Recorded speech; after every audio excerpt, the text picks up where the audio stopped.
Hello friends, good morning. आज है 9 जुलाई और 9 जुलाई का जो है हम लोग 9 जुलाई का देखते हैं प्री मार्केट एनालिसिस निफ्टी का। कल जैसा कि मैंने बोला था कि कल मेरा जो भी व्यू था मैंने उसमें से दो व्यू अपना शेयर किया था। पहला तो मैंने क्लियर कट कहा था कि मैं बुलिश रहूंगा और कहां कहां से मैं बाइंग कर सकता हूं उसके लिए मैं बताता हूं। तो मैंने एक बताया था कि मुझे S1 के आसपास ये बुलिश कैंडल जो फर्स्ट कैंडल ही बना है मिल जाए तो मैं बाइंग में जाऊंगा। और आप देख सकते हैं कितना सुंदर यहाँ से निकला है और ये आपको जो है R1 तक का टारगेट मिला है। सेकंड मैंने बोला था CPR के आसपास मुझे किसी तरह का बुलिश कैंडल मिलता है तो भी मैं ट्रेड करूंगा। उस केस में आपका एंट्री यहाँ पे भी बन सकता है, नहीं तो फिर यहाँ पर देखिए कितना सुंदर ये जो है बुलिश कैंडल बनाया और यहाँ पर से हमें एंट्री मिला है। तो आज भी उस तरह से मैंने चार्ट को देखा और मैं चार व्यू अपना आज लेकर के मार्केट में चल रहा हूँ। ठीक है, अभी भी कहीं ना कहीं मैं थोड़ा सा बुलिश हूँ, लेकिन देखते हैं कहाँ पर क्या अपॉर्चुनिटी बन सकता है, उस अनुसार से मैं आपको बताता हूँ मेरा चार व्यू क्या क्या है आज मार्केट में। या तो मार्केट थोड़ा सा गैप अप खुले, पहला व्यू मैं अपना एक्सप्लेन कर रहा हूँ। या तो मार्केट थोड़ा सा गैप अप खुले और ये सीपीआर के पास आए, सीपीआर पर से फिर मुझे कोई रिवर्सल कैंडल मिल जाए बुलिश वाला तो मैं यहाँ से फिर बाइंग में जाऊंगा और पहला टारगेट मेरा जो रहेगा वो अपना R1 रहेगा। ठीक। और सेकेंड व्यू मेरा क्या है, कहीं ना कहीं इस रेंज में खुले, कल के लो के आसपास या फिर जो अपना S1 के आसपास खुले, यहाँ से कुछ रिवर्सल कैंडल दिखे मुझे बाइंग में, गैप अप थोड़ा सा खुल करके ये R1 के आसपास आए, यहाँ से मुझे बाइंग का कोई कैंडल दिख जाए तो मैं फिर जो फर्स्ट टारगेट सीपीआर, क्योंकि जो आगे रेजिस्टेंस होता है वो हमारा पहला टारगेट होना चाहिए। मार्केट यहाँ से ठीक है निकलता हुआ कहीं चला जाए फिर हमको अपॉर्चुनिटी मिलेगा फिर एंट्री करेंगे, लेकिन जो हमारा फर्स्ट टारगेट होना चाहिए वो अगला रेजिस्टेंस होना चाहिए बाइंग में और सेलिंग में, अगला सपोर्ट हमारा पहला टारगेट होना चाहिए। तो दो व्यू मैंने एक्सप्लेन कर दिया। पहला क्या है, अगर गैप अप खुलता है सीपीआर पर आता है, सीपीआर पे कोई बुलिश कैंडल दिखे और वो बुलिश कैंडल मैंने जो ये रेजिस्टेंस ड्रॉ किया है यानी कल का जो क्लोजिंग वाला ये कैंडल है इसके ऊपर क्लोज कर दे तो फिर मैं बाइंग में जाऊंगा। नहीं तो क्या होगा कि ऊपर खुला आया, नीचे कैंडल आपको दिखाएगा बुलिश और ये क्लोजिंग रेजिस्टेंस का काम करेगा, ये इसको पार नहीं करने दिया कहीं, तो ऐसा मैंने बहुत देखा है। फिर यहाँ से गिरेगा मार्केट और ये जो मैंने सपोर्ट ड्रॉ किया है इधर आ जाएगा। ठीक है, फिर मैंने जो ये फोर्थ केस ड्रॉ किया है ये बाउंस बैक इस तरह से करता रहेगा। ठीक है, सपोर्ट से रेजिस्टेंस, रेजिस्टेंस से सपोर्ट और आपको कुछ नहीं मिलेगा, सिर्फ एसएल जाएगा आपका। तो इस केस को भी मैं एक्सप्लेन करता हूँ, उससे पहले मैं थर्ड केस को आपको एक्सप्लेन करता हूँ कि थर्ड केस मैंने क्या ड्रॉ किया है कि अगर मार्केट कहीं सीपीआर और S1 के बीच में खुलता है, ठीक है, और ये लोअर लेवल पे ट्रेड करे, लोअर लेवल पे ट्रेड करे, ठीक है, और थोड़ा सा वक्त बिता करके निकले नीचे की ओर, तब फिर मुझे पुट साइड का बेहतरीन ट्रेड मिलेगा, क्योंकि आप देख सकते हैं S1 S2 के बीच अच्छा गैप है, तो ये गैप हम लोग पूरा कैच करने का कोशिश करेंगे।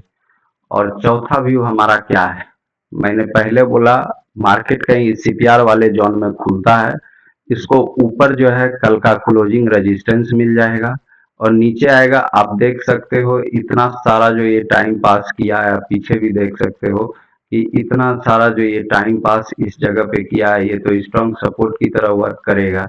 तो मार्केट क्या करेगा, ऊपर जाएगा तो ये कल वाला क्लोजिंग इसको रोकने का कोशिश करेगा, नीचे आएगा तो यहाँ पर इसको सपोर्ट, ये जो मैंने ग्रीन लाइन ड्रॉ किया है ये सपोर्ट का काम करेगा। तो मार्केट दिन भर क्या कर सकता है, इस सपोर्ट से इधर बढ़ेगा, यहाँ से क्लोजिंग से रेजिस्टेंस लेके नीचे फिर सपोर्ट पे आ जाएगा। इस तरह से करते करते हाँ जब पूरा कंसोलिडेट हो जाएगा तो कहीं ना कहीं निकलने का कोशिश करेगा। ये ऊपर भी निकल सकता है, ये नीचे भी निकल सकता है। क्यों, थोड़ा सा मेरा व्यू आज बेरिश हल्का क्यों है इस मामले में, अगर टाइम पास करे, क्योंकि नीचे आपको मैं दिखाता हूँ वर्जिन सीपीआर पेंडिंग है। ठीक है, मार्केट कभी भी वर्जिन सीपीआर छोड़ करके डायरेक्ट ऊपर नहीं जाता है। ये देखिए आप, ये सीपीआर अनटच्ड है, मार्केट इसको टच नहीं किया है, इसी को वर्जिन सीपीआर बोलते हैं। ठीक है, आप देख सकते हैं उस केस में एक और ऐसा सीपीआर है अपने पास, ये वाला। तो ये 24 तारीख वाला और जो है आपका 26 तारीख वाला, ये दोनों सीपीआर वर्जिन सीपीआर है। तो मार्केट कभी ना कभी इसको टच करने के लिए आएगा, इसलिए थोड़ा सा मेरा व्यू इस केस में बेयरिश हो जा रहा है। तो देखते हैं आज क्या क्या कर सकता है। मैं फिर से अपना चारों व्यू एक्सप्लेन कर देता हूँ। पहला व्यू कि गैप अप खुले और आपका कहीं ना कहीं नीचे आए, नीचे आकर के सीपीआर पर कोई बुलिश कैंडल बनाए, तो मैं यहाँ से कॉल साइड की ओर जाऊंगा। सेकेंड थिंग कि सीपीआर और एस1 के बीच में खुले, तो फिर मैं यहाँ से अगर किसी तरह का बुलिश कैंडल फॉर्म होता है तो मैं फिर सीपीआर की तरफ बढ़ूंगा टारगेट के लिए। थर्ड केस कि इसी बीच में खुले और लोअर लेवल पे ट्रेड करता रहे और फिर ब्रेक कर दे, तो फिर मैं पुट साइड के लिए ट्रेड बनाऊंगा। और चौथा केस क्या है कि सीपीआर, ये कल वाला क्लोजिंग और ये जो टाइम पास किया है, जो मैंने ये ग्रीन लाइन ड्रॉ किया है सपोर्ट का, इस बीच में खुले, तो जब तक ये बाउंस बैक इस तरह से करता रहेगा अप डाउन, मैं ट्रेड नहीं करूंगा। जब ये ब्रेकआउट अपने बाउंड्री का दे देगा तो फिर एक अच्छा ट्रेड बनेगा। अब ब्रेकआउट किसी भी तरह से ब्रेकआउट दे दे चाहे ब्रेक डाउन दे दे, जैसा देगा मार्केट, जैसा बिहेव करेगा उस अनुसार से हम लोग ट्रेड प्लान करेंगे। तो टोटल ये 4 व्यूज हैं। अगर आपको पसंद आ रहा है तो हमारे चैनल को लाइक और सब्सक्राइब करें, सपोर्ट करें। और थोड़ा सा मैं आपको 1 मिनट टाइम, ये 1 डे टाइम फ्रेम पे भी एक्सप्लेन कर देता हूँ कि वहां पर मुझे क्या दिख रहा है। ठीक है, तो चलिए सीपीआर को यहाँ से क्लोज करते हैं, सारे इंडिकेटर को, और 1 डे टाइम फ्रेम पे जा करके देखते हैं। थोड़ा 1 डे टाइम फ्रेम पे आपको क्या दिख रहा है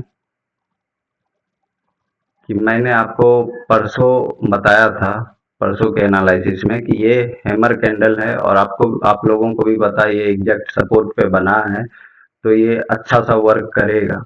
और इस केस में आप देख सकते हैं कि कल आपको दिख रहा है कि इस हैमर का ब्रेकआउट भी हुआ है और अच्छे से ये कैंडल सस्टेन भी किया ऊपर की ओर।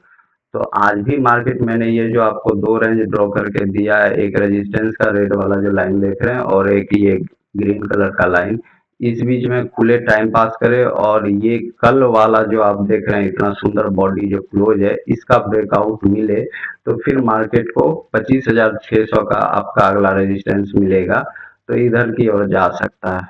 ठीक है, तो उस अनुसार से ये चारों केस देखते हुए आज आप ट्रेड करिएगा। धन्यवाद।